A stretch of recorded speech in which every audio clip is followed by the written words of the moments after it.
Muy buenas, yo soy Javi, estos mandos y se cae fuego. Empezamos. Muy buenas, ¿qué tal? Hoy os traigo una nueva reseña de cómic. Continuamos con nuestra lectura cronológica de Los Vengadores con La búsqueda de Hulk.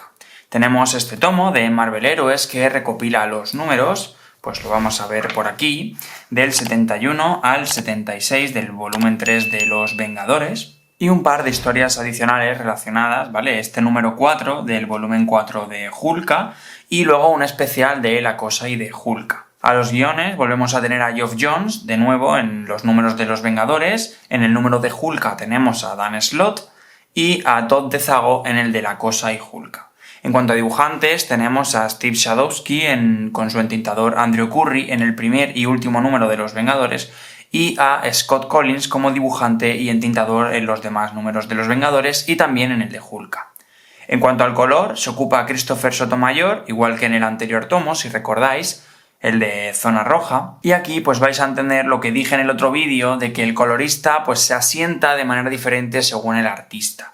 Si bien en aquel momento pues ya comenté que el color digital de este señor pues no es santo de mi devoción, pero era bastante funcional y quedaba bastante bien, sobre todo con Oliver Coipel, aquí vamos a ver que todo lo contrario. En especial con las páginas dibujadas por Scott Collins, porque menudo desastre, pero bueno, no nos adelantemos. En especial con La Cosa se combinan Brian Hitch e Ivan Reis al dibujo, con Paul Neary y Randy Everling a las tintas, y en el color tenemos a Paul Mounts. Este tomo recoge el testigo de forma directa con respecto al anterior tomo. Si recordáis, Hulk fue herida durante Zona Roja en un intento de rescatarla por Sota de Corazones, que al alimentarse de radiación, pues alteró su transformación y pues Hulk perdió el control y tras una batalla con los Vengadores acabó huyendo del lugar. Pues tras aquello, los Vengadores se embarcan en la búsqueda de Jennifer Walters, que continúa desaparecida. Y antes de meternos en la historia de Hulk en sí, tenemos este primer número, el 71, que va sobre Janet y Hank Pym. Este número sirve un poquito de respiro entre las tramas del tomo anterior y las que seguirán con Hulk. Pues aquí ambos héroes están en Las Vegas disfrutando de algo de tiempo libre, que yo supongo que ahora que son tantos Vengadores, pues en el equipo se van turnando y piden vacaciones, porque si no yo no entiendo cómo se permiten el fin de libre. Pero bueno, les va a durar poquito porque son asaltados por Torbellino. Además, no son los únicos héroes que están un poquito ausentes de lo que es la trama principal de Hulk. Ya veremos que, por ejemplo, Pantera Negra tampoco hace aparición, igual que la Visión y algún que otro personaje por ahí. Me sorprende de este primer número lo adulto que es. No adulto en un sentido de tratamiento de personajes o de la historia, porque es bastante infantiloide en ese sentido, ¿vale? Es muy una pereza que Snyder no es adulto. No porque haya sexo o sangre es necesariamente adulto, ¿vale? Pero bueno, sí que es cierto que irrumpe con el tono general de la serie, que lo otro es más una cosa para todos los públicos, más de superhéroes en sí.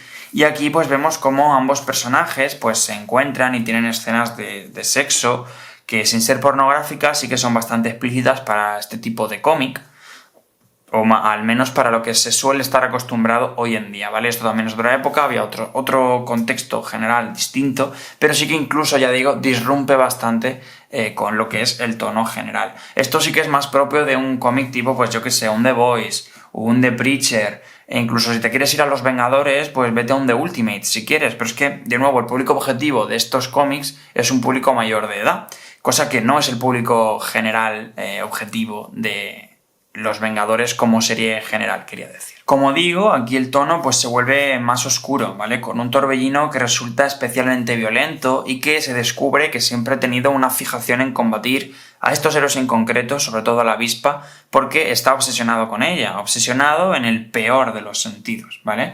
Aquí le vemos golpeando incluso a una prostituta a la que ha obligado a disfrazarse de Avispa antes de matarla, y esto es lo más suave que va a hacer el personaje durante la historia. El caso es que el tomo busca avanzar y esclarecer pues qué tipo de relación tienen ahora Hank Pym y Janet, pues tras todo lo que han vivido, ¿no? Sí que es cierto que eran otros tiempos y se blanquea bastante la situación, ¿vale? Pasando por encima de lo que hizo Hank Pym, como si no hubiera ocurrido y solo hubieran tenido un desacuerdo en lugar de esa violencia doméstica y de género que ejercía Hank Pym sobre ella. Unos tiempos un poco turbios, que no es que estén mal, porque creo que puede haber personajes de todo tipo y puede haber personajes que no necesariamente sean una brújula moral o una referencia en cuanto a actuación. Creo que Hank Pym precisamente es rico en cuanto a eso, precisamente por la cantidad de capas de grises y de negros que tiene en su desarrollo de personaje. No obstante, como digo, aquí eso lo pasan un poquito por alto y es pues que ahora pues se han vuelto a encontrar, están cómodos juntos, incluso Hank Pym pues le pide matrimonio a Janet y ella pues no accede, no quiere porque está cómoda en la situación en la que se encuentran ahora y no quiere volver a mancharlo con otro matrimonio y toda la complicación que eso traería de nuevo a sus vidas, ¿no? Es interesante como avance de los personajes porque al final pues son personajes más tridimensionales, son más complicados, tienen sus propias luces y sombras, sus propias aristas, sus propias contrariedades, ¿no? Eso que ellos mismos sienten y no se explican muy bien por qué, porque no es lo lógico o lo razonable, y pues de alguna manera este tomo pues hace avanzar un poco a los personajes a través de pues esa estancia, ¿no? Ese fin de semana que pasan en Las Vegas. Aquí pues Torbellino, pues como digo, va loco perdido, la verdad, y pues hace que se vuelva incluso un poquito más raro el cómic, ¿vale? En cuanto interrumpe de nuevo este personaje. El caso es que al final, pues tras una batalla contra estos dos héroes, ¿no? Bueno, la avispa acaba inconsciente y Torbellino acaba siendo pues un baboso, literalmente, y un Hank Pym encolerizado y que va a salvar a su amada y todo esto, haciéndose gigante, desnudo por el camino, y bueno, al final pues acaba venciéndolo. ¿Vale? Tienen aquí esta escena que no deja de ser un poquito graciosa porque es como, bueno, te quedas un poco, pues ya está, ¿no? No obstante, pese a que Hank Pym interviene, el golpe de gracia se lo acaba dando la avispa con la típica frase un poquito lapidaria de, bueno, no hace falta que me venga a salvar ningún hombre, ¿no? Y es como, vale, pero no deja de ser un cliché machista. Vale, que la historia en sí no está mal, pero sí que sigue teniendo un poquito, pues... En fin, creo que ha quedado claro, ¿no? A buen entendedor, pocas palabras bastan al final. El caso es que esto acaba con los dos entendiéndose y respetándose el uno al otro en su nuevo estado de juntos pero no revueltos, podríamos decir. Este número pretende esclarecer en qué queda la relación de estos dos personajes y está bien, ojo, a mí me ha gustado porque, ya te digo, avanza, pero descoloca un poco, sobre todo por la diferencia de tono en cuanto a lo que respecta al resto del cómic, ¿no? Primero, porque no tiene nada que ver con el resto de la trama, que a mí no me molesta que traigan más números y que incluso te vayan poniendo cositas de por medio, ¿vale? Pero es verdad que no tiene nada que ver y que encima hay una diferencia de tono muy grande y te descoloca bastante el decir, ostras, pero ¿qué está pasando aquí, no? Aunque ya digo, no es raro que de repente en mitad de la colección, entre sagas, podríamos decir, o números, no sagas con saga no me refiero a que de repente haya un mega evento, sino que a lo mejor hay 2 o 3 números que van relacionados por una trama y el cuarto número, el siguiente, no tiene nada que ver y aprovechan para crearte un número en el que los protagonistas son unos personajes concretos que se desligan del resto para definirlos y en el siguiente número o a los X números vuelve a haber una presencia más coral de personajes, ¿no? Se me ocurre, por ejemplo, en el de Thor, ¿vale? Igual que en el tomo anterior de Zona Roja vemos como Thor desaparece porque el sueño de Odín y demás, pues después de todo el tema Zona Roja y demás, vuelve a aparecer Thor, se le va un poquito la castaña, se pelea con Iron Man y Capitán América y vuelve a desaparecer y después continúa la siguiente saga, ¿no? Pues esto era un poquito habitual. Pasamos ya a la trama principal de este tomo y es que pues resulta que Jennifer va tras la pista de su primo Bruce Banner en un intento de encontrar a alguien que pueda ayudarla por ese descontrol de la transformación, como digo, que tiene, y pues acaba en la comunidad de Boone, en Idaho. El típico pueblito americano, ¿vale? Que tiene 200 habitantes, con su nieve típica, su gasolinera típica y su cafetería típica también. Es una trama con mucho cliché, no vamos a decir que no, ¿vale? Aquí vemos pues el típico poli que intenta ligar con ella, la camarera gordita, que no se ve aquí, bueno, aquí se ve, pero a ver si la podemos ver aquí, por ejemplo, la camarera gordita que tiene un corazón de oro y que ayuda a la protagonista perdida, etcétera, ¿no? Un poquito todos los clichés que os podáis imaginar. Ojo, funciona bien la trama, ¿eh? Ocurre un poco como en el tomo anterior, ¿vale? Aquí quizá es más cliché incluso, pero funciona bien. Respecto al dibujo, he de decir que Scott Collins no me gusta nada, pero nada en estos números. Su labor de entintado casi parece que es pasar el Rotring por encima de sus propios lápices.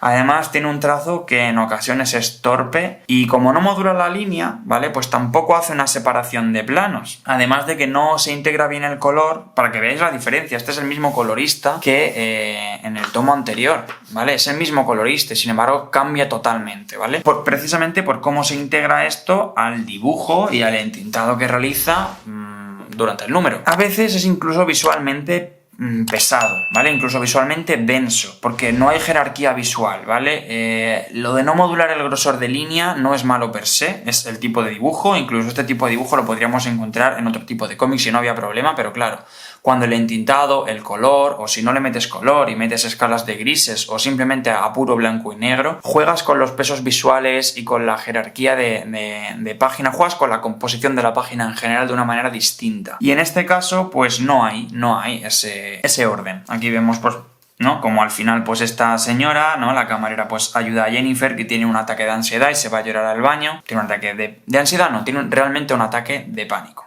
Porque una cosa que sí que me parece interesante es la exploración de la condición de Hulka, ¿vale?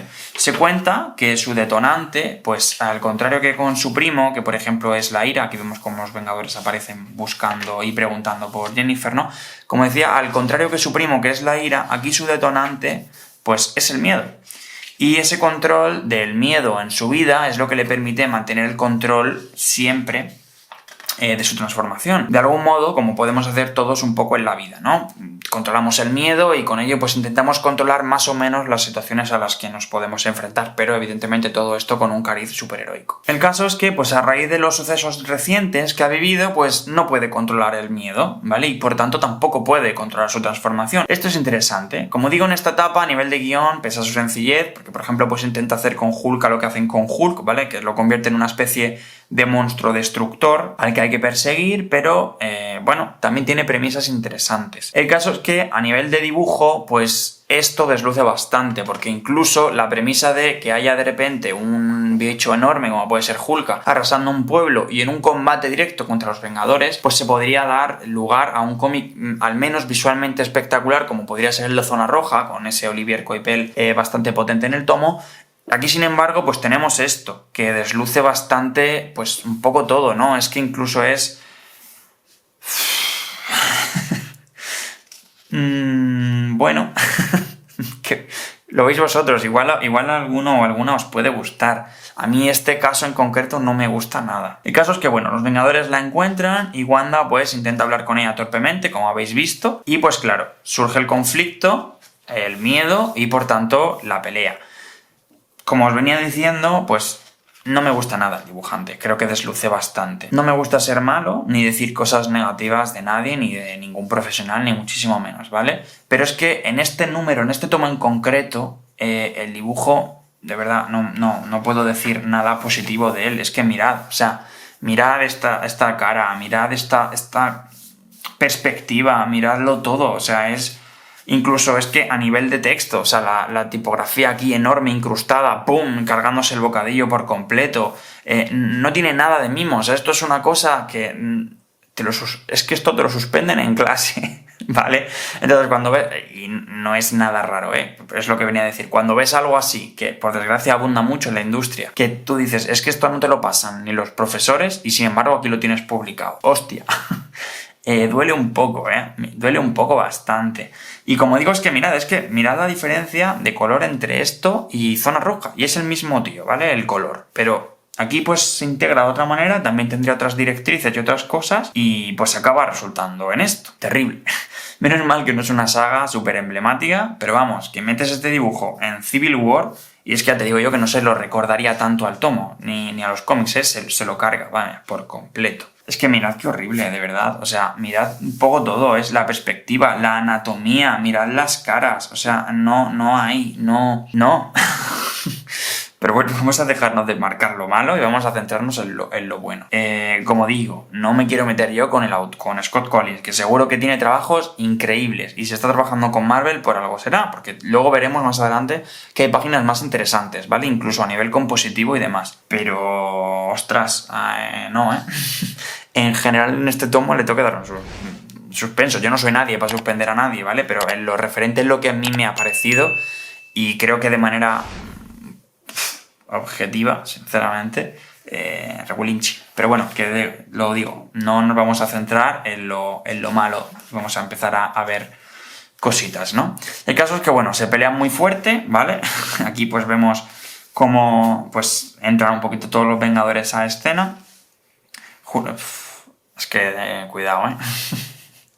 Pero bueno, se pelean muy fuerte y no pueden con Hulka, ¿no? Hulka pues está desatada y pues es más fuerte que ninguno. Bueno, mirad aquí, voy a decir algo bueno, ¿vale? Porque aquí lo tengo marcado, pero incluso aquí ya se empieza a atisbar un poquito una composición un poquito distinta, ¿vale? Aquí vemos pues esos juegos visuales, ¿no? Esta diagramación así un poquito más diferente. De nuevo, no voy a entrar, no me quiero alargar tanto como me alargué en el vídeo anterior y no voy a entrar a daros una clase de teoría del cómic, ni de teoría de la diagramación, ni de dibujo, ni de nada. Simplemente diré que veáis aquí que pues también es capaz de hacer cosas bastante más interesantes. Aquí, por ejemplo, tenemos esta splash page, ¿no? Que va a sangre totalmente y que varía la perspectiva y que por la propia composición del espacio pues hace la separación de las viñetas conforme pues va avanzando el tiempo y juega, incluso va variando la perspectiva a medida que avanza y te hace pues esa diferencia, ¿no? de espacio. Esto es una muy buena página, por ejemplo.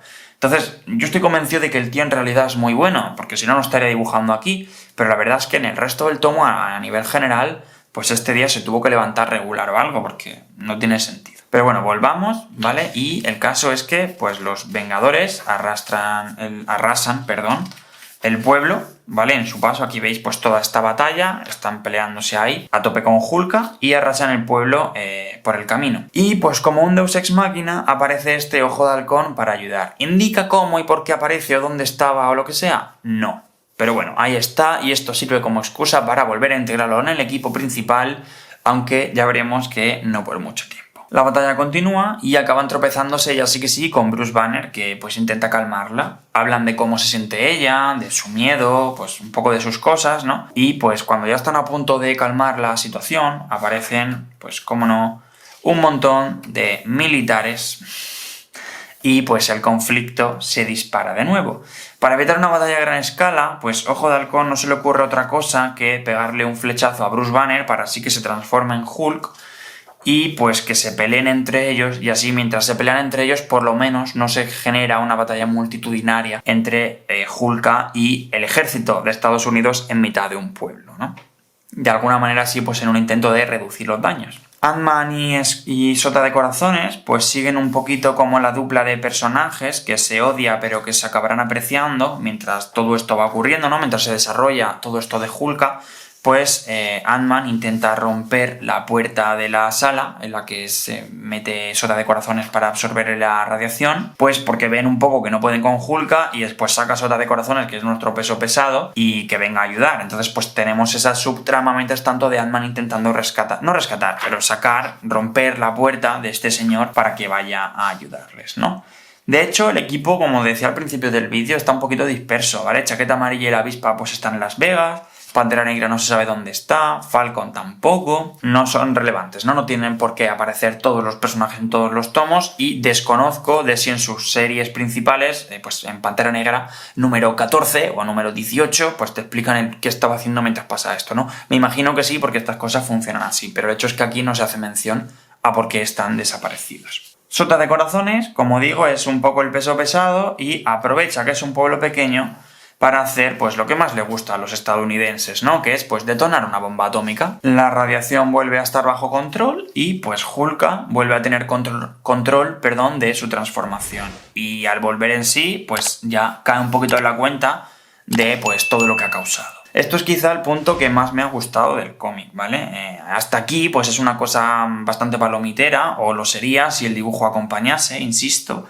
Pero me quedo con dos claves, ¿vale? Que se exploran en el detonante de Hulka, que es el miedo con esa conversación con la camarera al principio del tomo, y cómo le asusta eso ahora que no tiene control de su miedo, y al mismo tiempo cómo lidia ella con las consecuencias de sus actos, ¿vale? Pero esto vendrá sobre todo en el número a posteriori, que es el que viene dentro de la serie regular de Hulka, que también está aquí metido, pero que no es dentro de los Vengadores en sí. Pero antes de llegar a eso, tenemos este debate de los Vengadores sobre si deberían de echar a Sota de Corazones del equipo, porque pues lo catalogan de incontrolable. Visión y Wanda abogan un poquito por él, ¿vale? Al menos de que esté presente durante lo que es la decisión del equipo, pero bueno, aparece por allí un poquito porque sí a mitad de la votación y él mismo dice que se va. La única que se muestra un poquito más compasiva es Hulka, ya que ella misma pues conoce lo que es perder el control y ese miedo de pues ser una bomba de relojería, ¿no? A punto de detonar todo el rato. Y bueno, el Capi, que se empeña también en darle otra oportunidad o al menos darle la posibilidad de elegir. Pero bueno, al final pues él coge, dice que se va y, por supuesto, se fuerza la trama un poco entre Scott Lang y Sota de Corazones, que quizá Scott Lang es un poco el que más mal mete para que él se vaya del equipo. Y como digo, pues la trama se fuerza un poquito con el secuestro de la hija de Scott y con Sota yendo a rescatarla para que al final pues se perdonen y tal. Forzado y nada necesario, pero bueno, pone punto y final a estos dos personajes, ¿no? Al final, pues Scott Lang no perdona, o sea, pues que tampoco tiene realmente nada que perdonar, pero de alguna manera dice que lo perdona y que siempre ha sido un vengador y que es muy digno del título de vengador y todas estas cosas, ¿no? Y pues él se acaba quedando con los Vengadores, mientras que Sota, pues aquí lo vemos, ¿no? Que finalmente, una vez que acaba aquello, se marcha volando. Y justo, lo vemos por aquí, cuando se cumplen, vemos aquí falta 1 minuto 3 segundos, 43 segundos, 0 segundos, y cuando justo se cumplen esas 10 horas para las cuales ya tendría que volver a ingresar en esa cámara de absorber la radiación, pues explota y entendemos que muere. Aquí vemos, como os comentaba, pues a Scott Lang soltando pues la típica verborrea americana de su hija diciendo, papá, ¿qué ha sido eso? ¿Quién era? Y él, un vengador, casi, es un vengador. Y es como, bueno, no lo atraganto en toda la historia y ahora de repente, pues porque sí, en fin.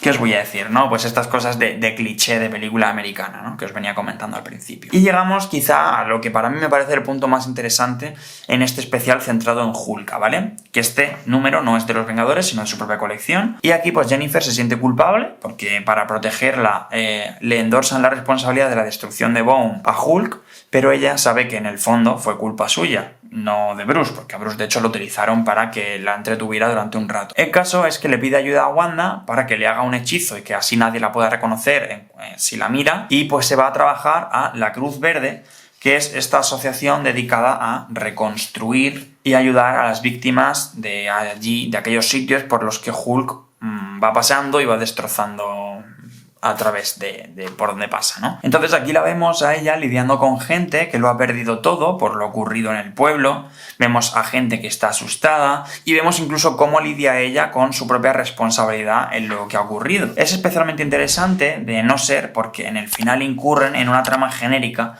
sobre alguien que quiere ocultar un crimen y se lo achaca a Hulka, a que justo Hulka ha destrozado el poblado y esta persona que ha muerto es culpa de Hulka, y ya hay cierta investigación y cierto intento de sabotaje y asesinato y rollos por el estilo que al final le quitan el interés a lo que realmente tiene la historia, que es Hulka enfrentándose a las consecuencias de lo que ha hecho. Pero sí que es cierto que la premisa de ella gestionando esto pues me ha gustado bastante.